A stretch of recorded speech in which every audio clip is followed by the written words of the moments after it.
நலம் காக்கும் ஸ்டாலின், உங்கள் குடும்பத்தின் நலன் அரசின் பொறுப்பு.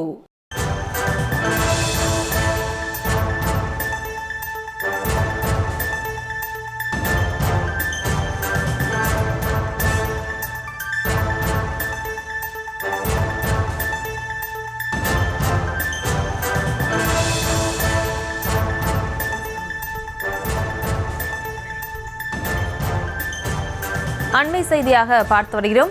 தனக்கு எதிரான வழக்கை ரத்து செய்ய கோரி மதுரை ஆதீனம் தாக்கல் செய்த மனு தொடர்பாக காவல்துறை பதிலளிக்க வேண்டும் என்று சென்னை உயர்நீதிமன்றம் உத்தரவு பிறப்பித்திருக்கிறது.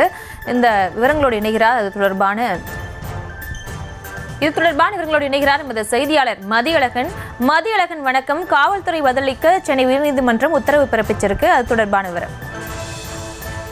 சென்னை அருகில் உள்ள காட்டாங்குளத்தில் கடந்த மே மாதம் நடந்த சைவ சித்தாந்த மாநாட்டில் பங்கேற்க வந்த மதுரை ஆதீனத்தின் கார் மீது மற்றொரு கார் மோதிவிட்டு நிற்காமல் சென்றது. இது குறித்து மாநாட்டில் பேசிய மதுரை ஆதீனம் தன்னை கொலை செய்ய சதி நடந்துள்ளது என்றும் இதில் பாகிஸ்தானுக்கு தொடர்பு இருக்கலாம் எனவும் தன் கார் மீது மோதிய காரில் வந்தவர்கள் குல்லா அணிந்திருந்தனர், தாடி வைத்திருந்தனர் என கூறியிருந்தார்.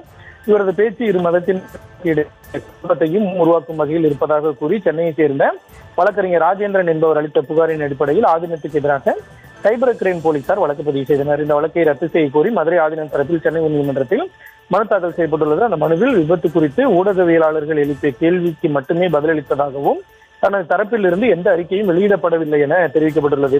இரு பிரிவினருக்கிடையே மோதலை ஏற்படுத்தும் எந்த உள்நோக்கத்துடனும் இந்த கருத்துக்களை தெரிவிக்கவில்லை என்றும் தனது கருத்துக்களால் எந்த வன்முறை சம்பவங்களும் நிகழவில்லை என்றும் தன்னை துன்புறுத்தும் நோக்கில் வழக்கு பதிவு செய்யப்பட்டுள்ளதாகவும் எனவே இந்த வழக்கை ரத்து செய்ய வேண்டும் எனவும் மனுவில் கோரிக்கை விடுக்கப்பட்டுள்ளது.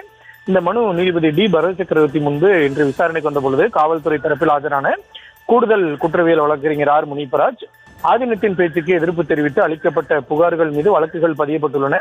மதுரை, கோவை போன்ற இடங்களில் போராட்டங்களும் நடத்தப்பட்டுள்ளதாகவும் மத நல்லிணக்கத்துக்கு எதிராக தேவையில்லாமல் ஆதீனம் பேசியுள்ளதாகவும் இந்த மனுவுக்கு பதிலளிக்க அவகாசம் வழங்க வேண்டும் என கேட்டுக்கொண்டார். இதனை ஏற்றுக்கொண்ட நீதிபதி ஆதீனத்தின் மனுவுக்கு பதிலளிக்க காவல்துறைக்கு உத்தரவிட்டு வழக்கை ஆகஸ்ட் 14ஆம் தேதிக்கு ஒத்திவைத்தார்.